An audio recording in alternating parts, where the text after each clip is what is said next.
2022ஆம் ஆண்டு 31 தொடக்கம் 40 வரையான வினாக்களுக்கு நாங்கள் போகிறதுக்கு முதல்ல எங்களோட யூடியூப் சேனலில் இதுக்கு முந்தியுள்ள கூற்றுக்கேள்விகளுக்கான விளக்கங்கள் நிறைய அப்டேட் பண்ணப்பட்டிருக்கு. அதை நீங்கள் பார்க்கலாம். உத்தியோகபூர்வ வாட்ஸ்அப் சேனலில் இணைஞ்சு கொள்ளலாம். ஒரு லிங்குகள் போடப்பட்டிருக்குது. தேவையுடைய ஆக்களுக்கு நீங்கள் அதை ஷேர் பண்ணிக்கொள்ளலாம், பிரயோசனம் அடையலாம். அவருக்கு டவுட்டுகளை நீங்கள் கேட்டுக்கொள்ளலாம், பிரச்சனை கிடையாது. நேரடியாக நாங்கள் 31ஆவது கேள்விக்கு நாங்கள் போவோம்.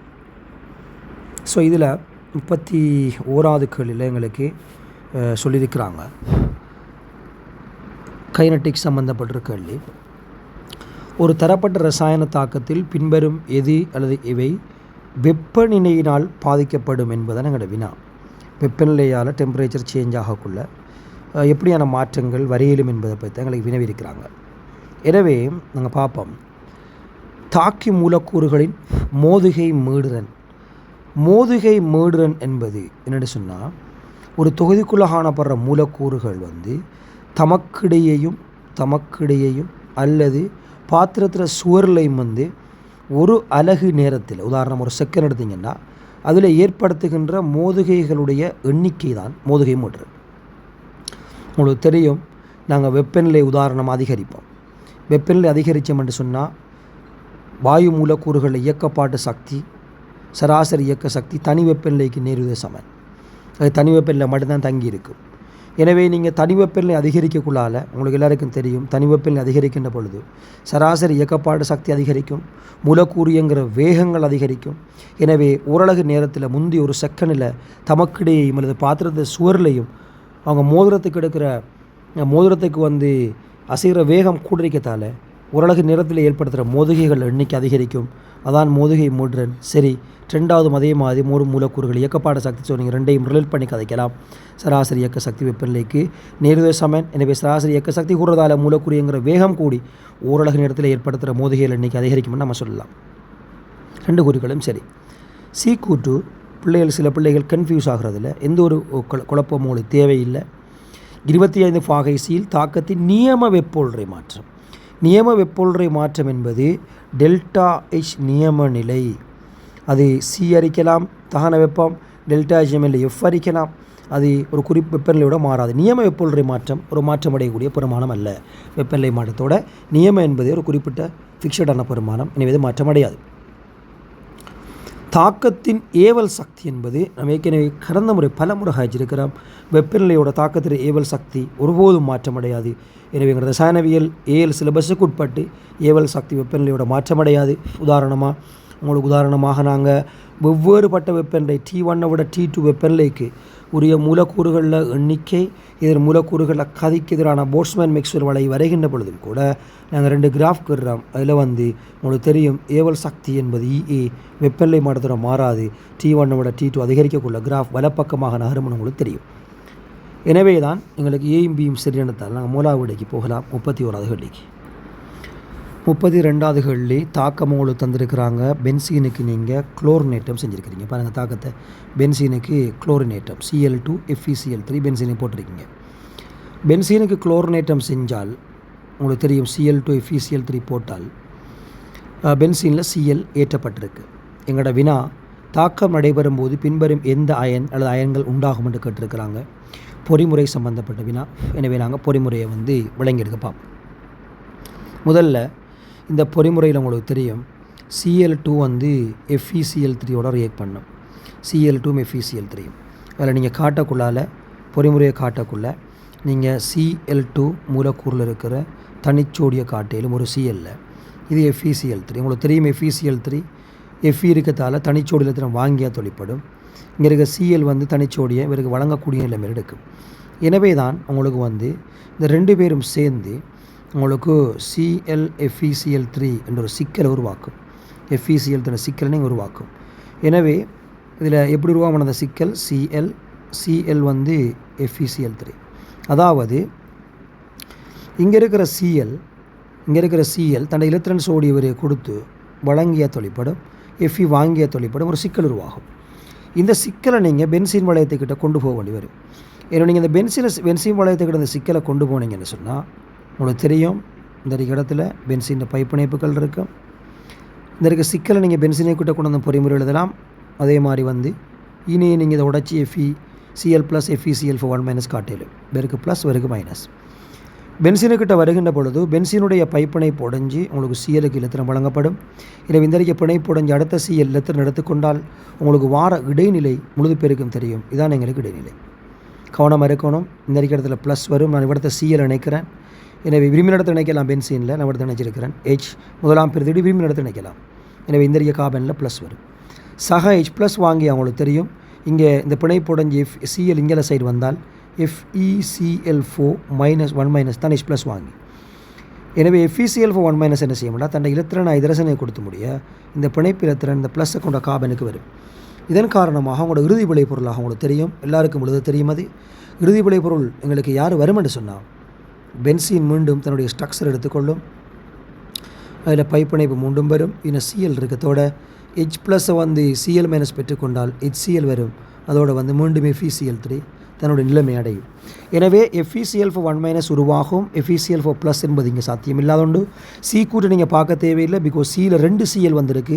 ஒரு நாளும் 2 Cl வராது. முதலாம் பிரதியீடு பென்சீனுக்கு செஞ்சுருக்கேன், 1 Cl தான் வரும். அதில் டி கூட்டு குழம்பிக்கொள்ள வேண்டிய அவசியம் கிடையாது. ஏனெண்டா நீங்கள் இந்த இடைநிலையை பாருங்கள். என்னை அவ்வளோத்தையும் அழைச்சி போட்டு நீங்கள் அதை ரெஸ்ட் பண்ணி பார்த்துக்கொள்ளலாம். என்னை அவ்வளோத்தையும் அழைச்சி போட்டு இந்த இடைநிலையை மட்டும் வச்சுருக்கேன் பாருங்கள். இங்கே உருவாக்கப்படுகின்ற இடைநிலையை மட்டும் காட்டுறீங்க. இந்த இடைநிலையினுடைய ஸ்ட்ரக்சரை பாருங்கள். இந்த இடைநிலை ஸ்ட்ரக்சரை திருப்பி இருக்க நான் வரைகிறேன். இதான அந்த இடைநிலை. இந்த இடைநிலையில் உங்களுக்கு தெரியும், இந்த இடைநிலை வந்து பரிவின் மூலமாக உறுதியடையக்கூடிய ஒரு இடைநிலை. பென்சீன் 6 வளைய கார்பனை போட்டு இந்த இடத்துல எனக்கு ப்ளஸ் இருக்குது, இன H இருக்குது, இந்த இடத்துல Cl இருக்குது. எல்லா கார்பன்லையும் பென்சீன் எல்லா கார்பன்லையும் ஹைட்ரஜன் இருக்குது. அதில் இவ்வளோத்தரைக்கு எச்சை மட்டும் ஒரு காட்டுறீங்க. அதில் ஒரு பிரச்சனையும் இல்லை. இந்த சிலக்கப்பட்ட பொருள் எனவே அங்கே இருக்க எச் தான் நீங்கள் இருக்கிறது டி. எனவே எந்த மாற்றமும் கிடையாது. எனவே எங்களுக்கு ஏயும் டியும் என்னத்தால் 4வது விட பொருத்தமானது. மிக முக்கியமான ஒரு கேள்வி 33வது. 25 ஃபாகை சியில் திண்ம PbI2 மிகையான அளவு நீருடன் சமநிலையில் இருக்கும் ஐரைட்டில் 1 டெசிமீட்டர் கனத்தில் உள்ளே 1 டெசிமீட்டர் கனம் கரைசல் இருக்குது. Pb2+ ராயங்கள் அளவு 1 மூலம் A மூல் தந்திருக்கிறாங்க. A மூல். எனவே இது சமநிலையில் இருக்கிறபடினால நான் உங்களுக்கு சமநிலை தாக்கம் எழுதியிருக்கிறேன். 1 டெசிமீட்டர் கனம் கரைசல் எங்களுக்கு தந்திருக்கிறாங்க. 1 டெசிமீட்டர் கனம் கரைசல் நம்ம இடத்த போடுறேன். 1 டெசிமீட்டர் கனம் கரைசல். இந்த 1 டெசிமீட்டர் கனம் கரைசலில் Pb2+ வந்து A மூல் இருக்குது. அப்படி என்ன சொன்னால் ஃபீசமான 1:2 எங்களுக்கு 2 A மூல் A- வரணும். பிகாஸ் PbI2 கரைஞ்சி தானே சமநிலை வரும். எனவே Pb2+ செறிவு நான் போட போகிறேன். பாருங்கள், கீழுக்கு Pb2+ செறிவு நான் போட போகிறேன். Pb2+ செறிவு A மூல் டெசிமீட்டர் -3. I- செறிவு வந்து 2 A மூல் டெசிமீட்டர் -3. பிகாஸ் 2 பேரும் வந்து 1 டெசிமீட்டர் கன கரைசல் இருக்குது. இப்போ இதுக்குரிய KSPக்கான கோவை உங்களுக்கு தெரியும். KSP சமன் Pb2+ செறிவு தர கரைசல் போட வேண்டி வரும். I- செறிவோட 2ஆம் வர்க்கம் 2ஆம் அடுக்கு A தர 2A முழுவதன் வர்க்கம் KSP 4A கனம். நீங்கள் நல்லா விளையக்கணும். நிறைய தொகுதி முழுவதும் நீங்கள் வெப்பநிலையை சேஞ்ச் பண்ண இல்லை. அப்படியாக இருந்தால் KSP 4A கனமாக தான் இருக்கணும்.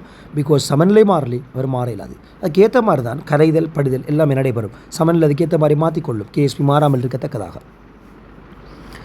ஏ கூட்ட பாருங்கள், மிக தெளிவாக அவர் சொல்லியிருக்கார். ஸோ KSP 4A கனம் அதை மறந்துடக்கூடாது. KSP 4A கனம் மாத்திரம்னா இவர் A மூல் டெசிமீட்டர் -, இவர் 2A இருக்கணும். கனளவு 2 மடங்காகும் போது Pb2+ அளவு 2A மூலாக இருக்குது. கனளவை நீங்கள் 2 டெசிமீட்டர் கனமாக அதிகரிச்சிருக்கீங்க. இன்னொரு டெசிமீட்டர் கனம் காய்ச்சி படுத்து சேர்க்க போகிறீங்க. Pb2+ மூல் அளவு 2A மூல். பிள்ளைகள் நல்லா விளையக்கணும். நல்லா நீங்கள் விளையக்கணும். ஒரு சமநிலை தாக்கம். சமநிலை முன்னுக்கு பின்னுக்கு நகரும். நீங்கள் 2 டெசிமீட்டர் கனம் ஆக்கினா என்ன நடக்கும்னு சொன்னால் உண்மையாக A மூல் 2A மூல் இருந்தது. A மூல் டெசிமீட்டர் -3 2A மூல் டெசிமீட்டர் -3 இருந்தது. நான் மேலுக்கு தேவையண்டா KSPக்கான கோவையை திருப்பி ஒரு கழுதுறேன். A தர 2A முழுவதன் வர்க்கம் அது சமன் 4A கனம் KSP. இது மாறையிலாது. இப்போ நீங்கள் 2 டெசிமீட்டர் கனம் ஆக்கினா இப்போவும் சரிவு A மூல் டெசிமீட்டர் -3 உங்களுக்கு இருக்கணும். அப்போ நீங்கள் ஐதாக்கம் செய்ய போகிறீங்க. இவங்களோட சரிவு குறைய இயலாது. அப்போ சரிவை வந்து நீங்கள் ஐதாக்கம் செஞ்ச சரிவு அரைமடங்கு ஆகணுமே. உண்மையாக அரைமடங்கு ஆகையில இதே A மூல் டெசிமீட்டர் -ல மெயின்டைன் பண்ணணும்னா இந்த இருக்க சமநிலை முன்னோக்கி நகரும். PbI2 மேலதிகமாக கரையும். மேலதிகமாக கரைஞ்சி என்ன செய்யும்னு சொன்னால் 1 டெசிமீட்டர் கணத்துக்கு A மூல் இருந்தால் A மூல் டெசிமீட்டர் -3 என்றால் இப்போ 2A மூல் வரணுமே நம்ம. அப்போ நெஞ்சு பாருங்கள், 2A மூல் வந்தால் C சமன் NOVயை போட்டிங்கன்னா இப்போ சரி ஒரு 2A இன் கீழ் 2 இப்போவும் A மூல் டெசிமீட்டர் மைனஸ்ரியாக பண்ணப்படும். அதே மாதிரி இவருக்கு வாங்க, PB2 + I மைனஸுக்கு வாங்க. முந்தி ஒரு டெசிமீட்டர் கணத்துக்குள்ளே 2A மூல் இருக்குது. 2A மூல் decimetre minus சரிவுக்கு. இப்போ 4A மூல் வந்தால் தான் 2 டெசிமீட்டர் கணத்துக்குள்ளே C சமன் NOVயின் படி எங்களுக்கு 2A மூல் டெசிமீட்டர் மைனஸ் 3 வரலாம். KSPயை மாறாமலுக்கு பேணையிலும். இப்படி மூல எண்ணிக்கையை நாங்கள் அதிகரிக்கணும் என்று சொன்னால், மூளை எப்படி அதிகரிக்கணும் என்று சொன்னால் மேலதிகமாக வேறு சமனில் முன்னுக்கு நடந்து மேலதிகமாக கரைய வேண்டி வரும். கவனமாக இருக்கணும் இதில். இதான் இதில் தியரி. இந்த மாற்றம் வர்றதுக்கு காரணம் KSPயை மாறாமலுக்கு பண்ணுறது. கனளவு இருமடங்காகும் போது PB2 + அளவு 2A மூல் சரியான கூற்று. கனளவு இருமடங்காகும் போது PB2 + செறிவு 2A மூல் டெசிமீட்டர் மைனஸ் 3 பிழை. செறிவு 2A மூல் அதிகரிக்க இயலாது. கனளவை நீங்கள் 2 மடங்கு அதிகரிக்கத்தால் மூல் 2 மடங்காக இருக்குது. நீங்கள் தேவைன்னு சொன்னால் இப்படியும் பார்க்கலாம். C சமன் NOV N சமன் C தர விலையும் பார்க்கலாம். செறிவை மாறாமலுக்கு போகணும் நீங்கள் அயன்கள், ஏன்னா KSPயை மாறா வச்சுக்கிறதுக்கு. எனவே கனளவை நீங்கள் எத்தனை மடங்கு கூட்டுறீங்களோ அதே அளவால் மூல் கூடும். முந்தி A மூல் PB2 + இருந்தது, இப்போ 2A மூல் ஆகும். முந்தி 2A மூல் I மைனஸ் இருந்தது, 4A மூலாக மாறும். எனவே செறிவு மாறப்படாது. A மூல் டெசிமீட்டர் மைனஸ் தான் செறிவு. திண்ம AI அதே மாதிரி அப்போ Dயை நாங்கள் பார்ப்போம். கனளவு 2 மடங்காகும் போது PB2 + A இன் கீழ் 2 ஆகும். அது பிழை. எங்களுக்கு தெரியும் PB2 + 2A மூலாக மாறி இருக்குது. Cயை பாருங்கள். திண்ம NaI சிறிதளவு சேர்க்கப்படும் போது PB2 + அளவு குறையும் என்பது சரி, உங்களுக்கு தெரியும். இப்போ நாங்கள் செய்ய போகிற வேலை ஐதாக்கம் செய்யலையே. திண்ம NaI சேர்க்க போகிறோம். NaI சேர்த்தம் சொன்னால் என்ன நடைபெறும் பிள்ளைகள்? NaI சேர்த்தம் சொன்னால் அவர் முழுமையாக Na + I மைனஸ் அனுப்புவார். எனவே உங்களுக்கு தெரியும் சமநிலையில் I மைனஸ் அளவு என்ன செய்ய மாட்டோம், அதிகரிக்கும். சமநிலையில் அதிகரித்தா குறைப்பதற்காக சமநிலை பின்னோக்கி நகரும். பின்னோக்கி நடந்தாலும் KSP மாறாமல் தான் அடிக்கும். முந்தியத்தோட PB2 + குறையும், I மைனஸ் அதிகரிக்கும், பெருக்கம் மாறாது. எனவே PB2 + அளவு குறையும் என்பது சரி. என்றால் லீ செட்லிற தத்துவப்படி சமநிலை பின்னோக்கி நகரும், மேலதிகமான படிவு நடைபெறும். கூற்று சரி. எனவே 5வது விடை மிக முக்கியமான விடை. 34வது கேள்வி 4ஆம் ஆவணத்திலிருந்து கூட D தொகுப்பு மூலகங்கள் சம்பந்தமாக சரியான கூற்று கேட்டிருக்கு. முதலாவது கடந்த கால வினாக்கள் நிறைய வசனம் A கூற்றில் இருக்குது. ஏயில் சொல்லியிருக்கிறாங்க Cr2O3 வண்ணமிலங்களுடையும் வன்மூலங்களுடையும் தாக்கம் புரியும் எதிர்பார்க்கலாம். சரியான கூற்று இது. ஏனென்றால் உங்களுக்கு தெரியும் Cr2O3 ஈரியல் கூடிய ஒரு பதார்த்தம். Cr அவுட்சைடுகளை பொறுத்தமட்டில் CrO, Cr2O3, CrO2, CrO3 4 பேர் இருக்குது. உங்களுக்கு எல்லாருக்கும் தெரியும் ஒட்சியேற்ற அதிகரிப்போடு அமில இயல்பு அதிகரிக்கும். இங்கே +2 இருக்குது, இங்கே +3 இருக்குது, +4 இருக்குது, +6 இருக்குது, Cr. ஸோ மேலே இருந்து கீழுக்கு வரக்குள்ள ஒட்சியேற்ற அதிகரிக்கத்தால் அமில இயல்பு அதிகரிக்க வேண்டி வரும். CrO எங்களுக்கு தெரியும் மென்மூல இயல்புடைய பதார்த்தம். மென்மூலம் இவர் ஈரியல்புள்ளாள், ஈரியல்பு. CrO2 மென் அமிலம், மிக மென் அமிலம் அல்லது மென் அமிலம். இவரை நாங்கள் அமிலம் என்று சொல்லிடும். எனவே நீங்கள் பாருங்கள் பிள்ளைகள் CrO3 சம்மந்தமாக தான் எங்கள்கிட்ட கேட்டிருக்குது. மன்னிக்கவும் Cr2O3 சம்மந்தமாக. எனவே Cr2O3 பொறுத்த மட்டும் உங்களுக்கு தெரியும் ஈரியல் பண்டத்தால் வண்ணமிலம் வன்மூலங்களோட தாக்கமடையக்கூடியது. ரைட். எனவே சரியான கூற்று. அப்படி நான் வரப்போகிறேன் B கூற்றுக்கு. ஸோ பிஐ பொறுத்த மட்டும் பிள்ளைகள் B கூற்றை பொறுத்த மட்டும் பாருங்கள் என்ன சொல்லியிருக்காங்கன்னு சொல்லி பியில் எங்களுக்கு சொல்லப்பட்டிருக்கிற விடயம் மிக முக்கியமாக B கூற்றில் Fe2 + Fe3 கரைசல், அதே மாதிரி Fe3 கரைசல், அதே மாதிரி Mn2 கரைசல், Mn2 அதே மாதிரி Nickel2 கரைசல். இதில் எங்களுக்கு சொல்கிறதுக்கு நிறங்களை பார்ப்போம். இதில் உங்களுக்கு தெரியும் பிள்ளைகள் Fe2 தெளிவாக போட்டிருக்கிறாங்க. 4 பேருக்கும் NaOH சேர்த்து உள்படிவு கிடைக்கும். NaOH போட்டிங்கன்னு சொன்னால் FeOH twice உள்படிவாகும், FeOH thrice இங்கே உள்படிவாகும். இங்கேயே பொறுத்த மட்டும் MnOH twice உங்களுக்கு உள்படிவாகும். இங்கேயே பொறுத்த மட்டும் நிக்கல் ஹைட்ரோக்சைடு உங்களுக்கு உள்படிவாகும், மாற்றமில்லை. மிகையான NaOHல கரையாதுன்னு சொல்லியிருக்கிறாங்க. மிகை NaOHல இங்கே இருக்க யாரும் கரையாது. FeOH twice மிகை NaOHல கரையாது, FeOH thrice கரையாது. MnOH twice இந்த MnO2 மாற்றமடையும், பட் கரைய போகிறல்ல. நிக்கல் ஹைட்ரோக்சைடு கரைய போகிறல்ல. ஸோ இந்த வசனம் எங்களுக்கு சரியானது, அதில் மாற்றம் கிடையாது. எனவே Fe2 + Fe3 + Mn2 + Nickel2 ஆகிருக்கின்ற கரைசல் இன்னும் சேர்த்தா உள்படிவு கிடைக்கும். அதே போல மிக NaOHல் கரைதல் என்பது சரி. நிறங்களை பொறுத்தமல்ல Fe2 உங்களுக்கு தெரியும் அந்த மென் பச்சைரமானது FeOH twice மென் பச்சைரமான உள்படிவு. Fe3 மஞ்சள் கவிரமான கரைசல், FeOH thrice செங்கவிரமான கரைசல், Mn2 மென் சிவப்புரமான கரைசல், MnOH twice கிரீம் போன்ற வெள்ளையரமான உள்படிவு, Nickel2 பச்சைரமான கரைசல், நிக்கல் ஹைட்ரோக்சைடும் ஒரு பச்சைரமான உள்படிவு. எனவே இந்த கூற்று எங்களுக்கு சரியானது. இதே இது அலுமினியம் அல்லது வந்து நாகத்துக்கு வந்திருந்தால் அந்த கூற்று பிழையாக இருந்திருக்கும். ஏனெண்டா அது ஹைட்ரோசைட்டுகள் மிகையான வன்காரத்தில் கரையும். KMnO4 K2Cr2O இரண்டும் அமில நிலைமைகளின் கீழ் H2O2ஐ O2ஆக மாற்றும் ஆற்றல் உள்ள இரு வலிமையான ஒட்சியேற்றும் கருவிகளாகும். அந்த கூற்றங்களுக்கு சரி. ஏன்னா உங்களுக்கு தெரியும் MnO ஏற்கனவே கடந்த காலங்களில் பல வினாக்கள் இருக்குது. MnO- அமிலோடகத்தில் H2O2வை Mn2+ ஆக தாழ்த்தி கொண்டு O2ஆக ஒட்சியேற்றம் செய்யும். இதே வேலையைத்தான் Cr2O7 2- இந்த வேலையை செய்யும். அதுவும் ஒரு ஒட்சியேற்றி அமிலோடகத்தில் Cr3+ ஆக தாழ்த்தப்பட்டு கொண்டு O2 கேஸை விடுவிக்கும். H2O2 ஒட்சியேற்றப்படும். எனவே இங்கே வந்து KMnO4 K2Cr ஒட்சியேற்றும் கருவிகள் சரி. டி கூற்று உங்களுக்கு தெரியும் மிச்சம் இலகுவான ஒரு பகுதி. டி வந்து பிழை. ஏன் டி பிழைன்னு உங்களுக்கு அவ்வளோ பேருக்கும் தெரியும். என்ன காரணம் வேண்டாம் டியை பொறுத்த மட்டும் இல்லை குளோரோன்ற சொல் பயன்படுத்தப்பட்டிருக்கு. இது உங்களுக்கு தெரியும் ஒரு CuCl4 2- எப்படி உருவாக்குறன்னு உங்களுக்கு தெரியும். அதாவது Cu2+ ஒரு நீலகரமான கரைசலுக்குள்ளே செறிந்த HCl போட்டிங்கன்னா செறிந்த HCl உங்களுக்கு CuCl4 2- வரும். இது ஒரு மஞ்சள் நிறமான ஒரு சிக்கல் கரைசல். இதில் வந்து மறையேற்ற சிக்கல்ன்றதால கொப்பர் கொடுக்காம கியூப்ரேட் கொடுத்துருக்காம் 2 அயன் அதெல்லாம் சரி. ஆனால் இங்கே டெட்ரா குளோரோ அல்ல உங்களுக்கு தெரியும். இப்போ நியூ சிலபஸில் பயன்படுத்துறது குளோரிடோ. எனவே அந்த கூற்று பிழையானது. எனவே 5வது விடையை போகலாம் ABC என்ற படினால். பிள்ளைகள் கொதிநிலை சம்பந்தப்பட்ட கேள்வி. ப்ரோப்பெனோயிக் அமிலம் அதே மாதிரி 1-பியூட்டனோல் கொதிநிலை பெருமானம். உங்களுக்கு தெரியும் ப்ரோப்பெனோயிக் ஆசிட் என்பது ஒரு 3 கார்பனை கொண்ட தேவையான எழுதுகிற பரவாயில்லை. பட் எக்ஸாம்பிள் நீங்கள் எழுதி பார்க்க வேண்டிய அவசியம் இருக்காது.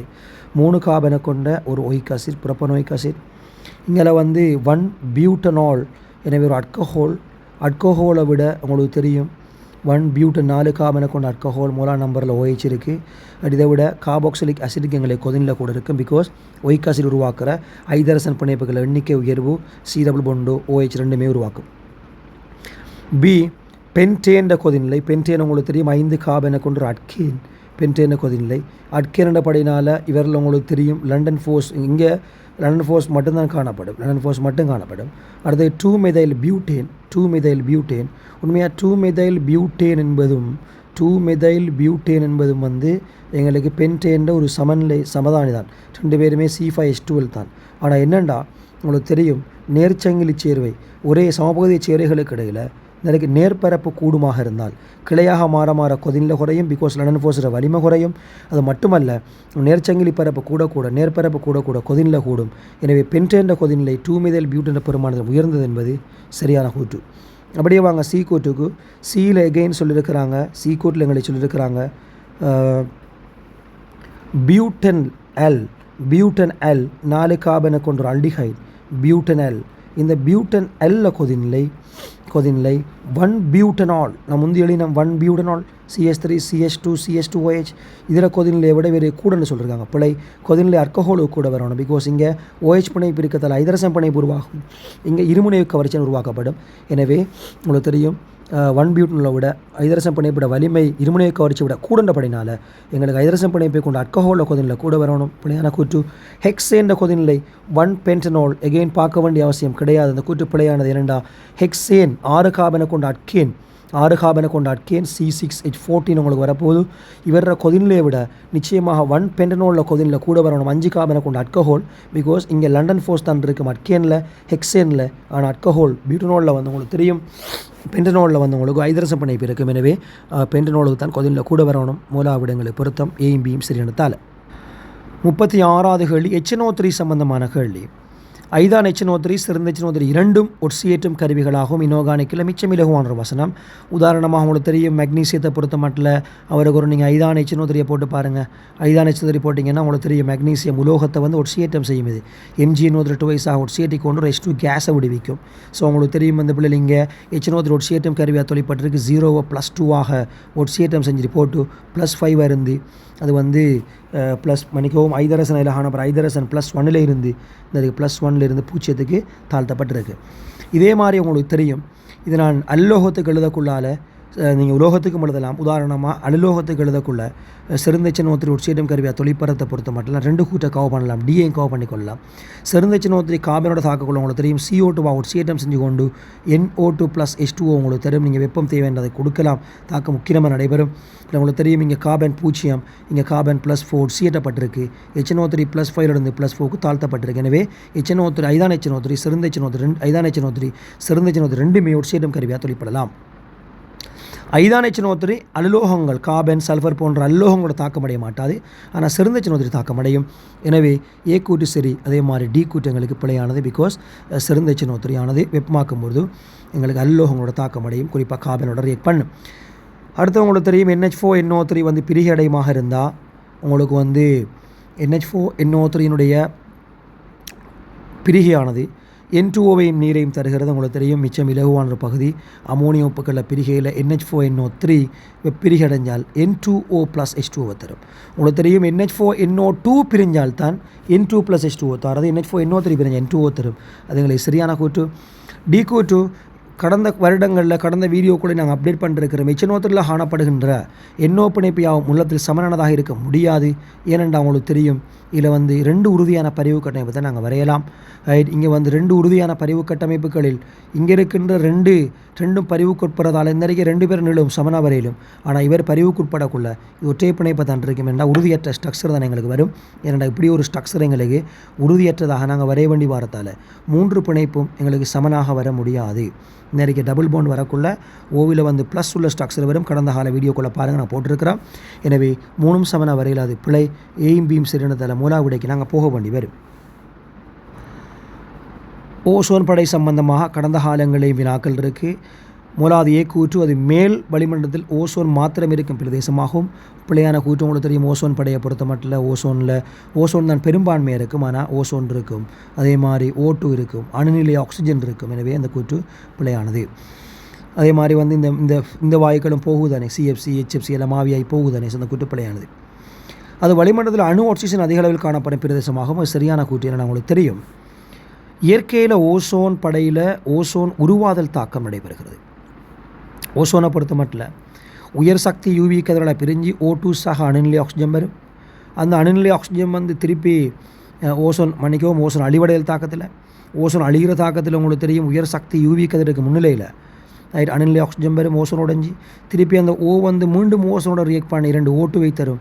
எனவே அணுநிலை ஆக்சிஜன் ஓசோன் அழிகிறதுக்கு தேவை. ஓசோன் உருவாகிற தாக்கங்களும் எங்களுக்கு வந்து மேல் வளிமண்டலத்தில் நடைபெறும். உங்களுக்கு தெரியும் ஓசோன் உருவாகிற தாக்கத்தை பொறுத்த மட்டும் O2 உயர் சக்தி UV கதிர்களை பிரிஞ்சு அணுநிலை ஆக்சிஜன் உருவாக்கும். இந்த அணுநிலை ஆக்சிஜன் திருப்பி O2 கூட சேர்ந்து எங்களுக்கு ஓசோனை கிரியேட் பண்ணும். எனவே அணுநிலை ஆக்சிஜன் என்பது அதிகமாக காணப்படுற பிரதேசமாக ஓசோன் படை இருக்கும் என்பது சரியான கூற்று.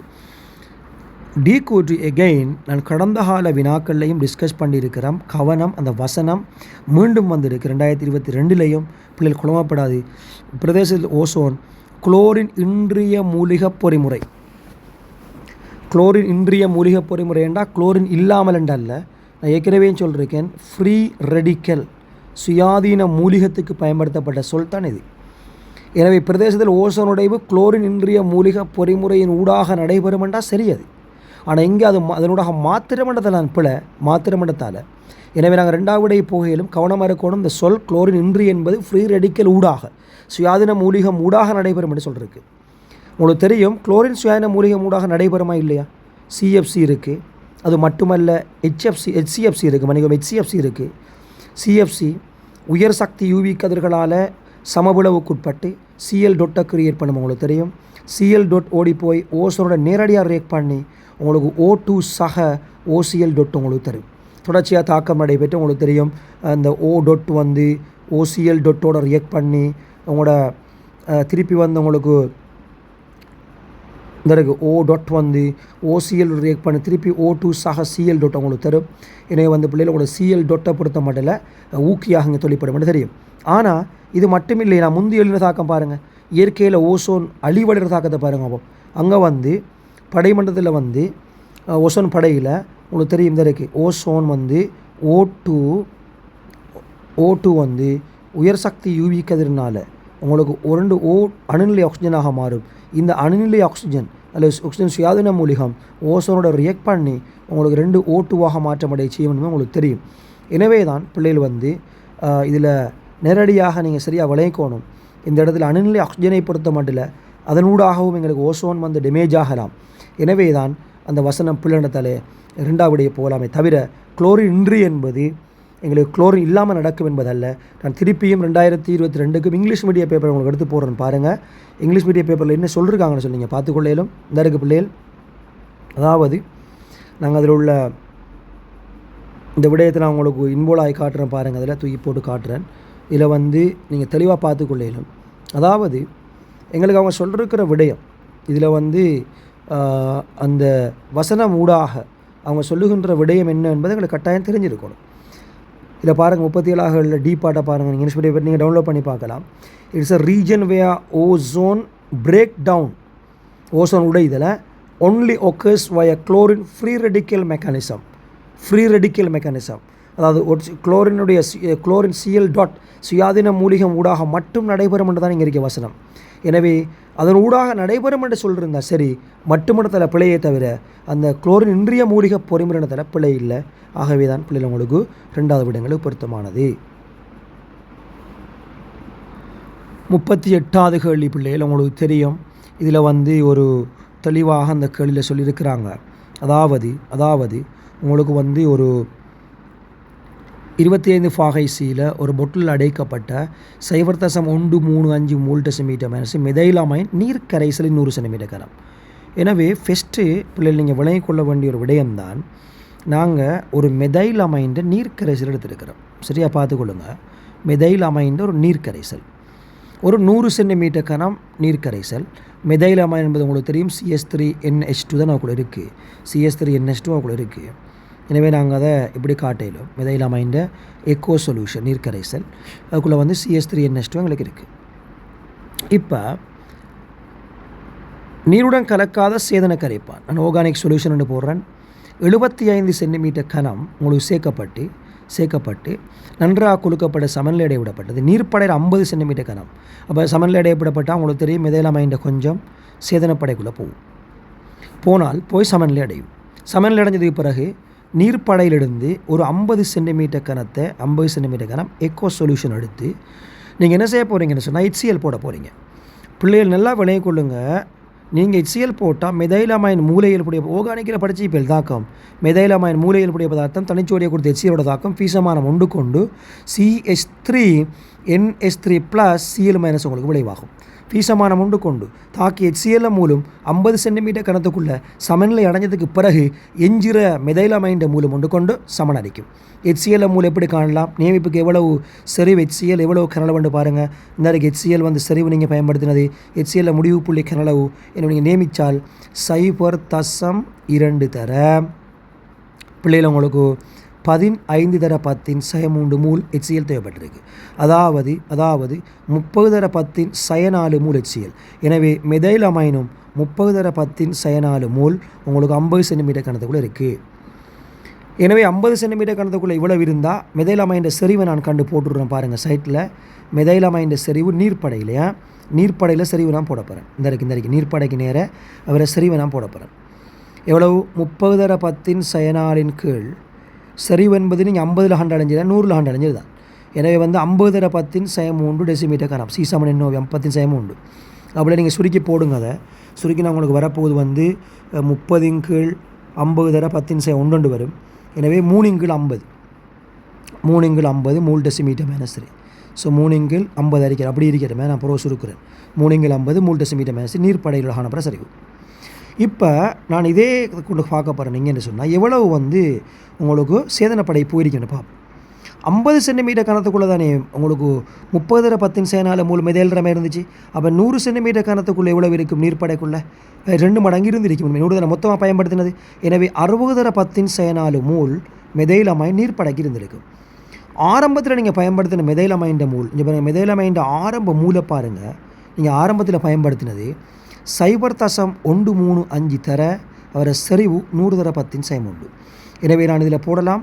உங்களுக்கு வந்து 13.5 அல்லது 1.135 தர 10 வரும். உங்களுக்கு 135 தர 10⁻⁴ மூல் தான் நீங்கள் யூஸ் பண்ணியிருக்கிறதா 10⁻⁴ மூல்.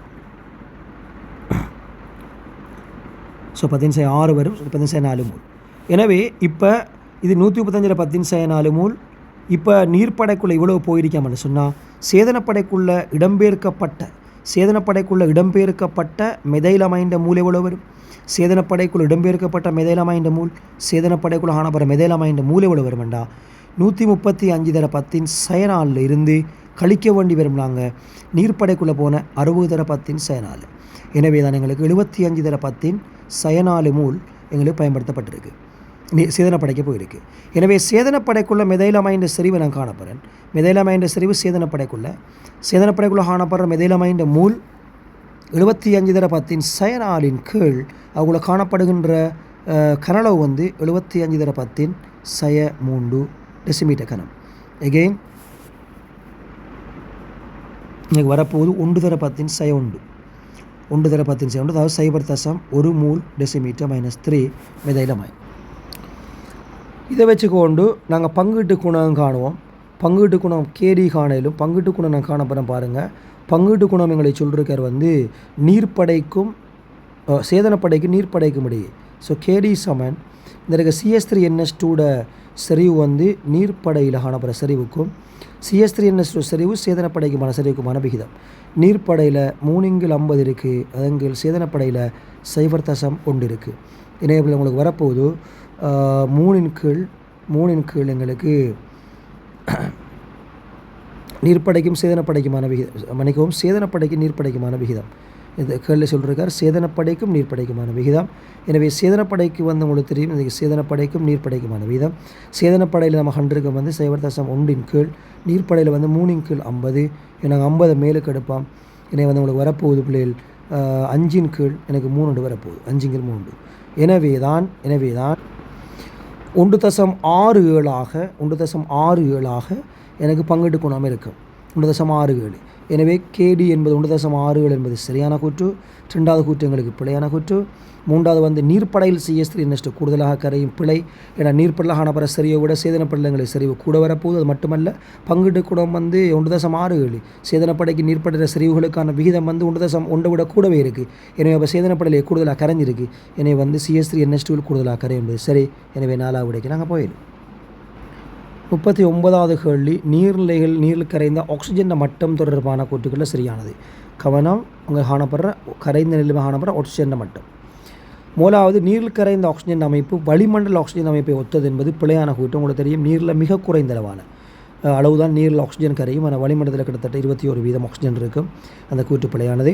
நட்போஷணையாக்கல் காரணமாக நீரில் கரைந்த ஆக்சிஜன் மட்டம் குறைகிறது என்பது சரியான கூற்று. உங்களுக்கு தெரியும் நட்போஷணையாக்கம் என்பது நீர்நிலைகளுக்கு மேலே நைட்ரேட் பொஸ்பேட் தொழிற்சாலை கழிவு வீட்டு துப்புரவாக்கியல கழிவெல்லாம் நீர்நிலைக்கு வாரத்தால் நைட்ரேட் பொஸ்பேட்டுகளை செறிவு நீர்நிலைகள் அதிகரிக்கத்தால் நீர்நிலைகளில் மேற்பரப்பில் உங்களுக்கு தெரியும் பச்சையால்காக்களில் அளவு வந்து என்ன செய்யும்னு சொன்னால் பச்சையால்காக்கள் வந்து நீர்நிலைகளில் மேற்பரப்பில் வந்து அதீதமாக பச்சையால்காக்கள் வளரும்.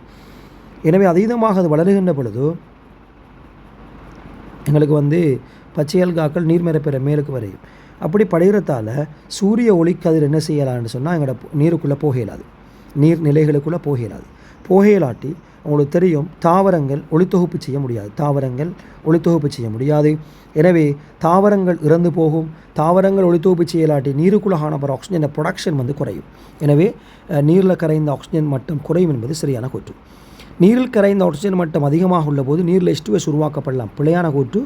நீரில் கரைந்த ஆக்சிஜன் மட்டம் அதிகமாக இருக்கக்குள்ள இல்லை, குறை இருக்கணும். நீருக்குள்ளே வந்து BOD அதிகரிக்கணும், பயோஆக்சிஜன் டிமாண்ட். காற்றின்றிய நிபந்தனைகள் வரணும். உங்களுக்கு தெரியும் காற்றின்றிய நிபந்தனை வந்தால் அது H2S உருவாக்கப்படும். எனது கூற்றுப்பிழை. டி, ஒளித்தொகுப்பினூடாக நீர்வாழ் தாவரங்கள் நீரில் கரைந்த ஆக்சிஜன் மட்டத்துக்கு பங்களிப்பு செய்கின்றன. சரியானது.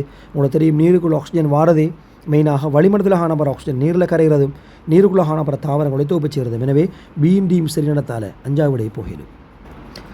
40 இண்டஸ்ட்ரியல் கெமிஸ்ட்ரி கேள்வி சரியான கூற்று கேட்டிருக்கிறாங்க. ஊதுலையினால் இரும்பை பிரித்தெடுப்பதில் பயன்படுத்தப்படும் ஒரு மூலப்பொருளாக கற்கரி ஒரு தாழ்த்தும் கருவியாக மாத்திரம் தொழிற்படுகிறது. பிழையான கூற்று. ஏற்கனவே இரும்பு பிரித்தெடுப்பு வினாக்கள் செஞ்சிருக்கேன், தெளிவாக பாருங்கள். கற்கரி 3 வேலையை ஊதுலைக்குள்ளே செய்யும்.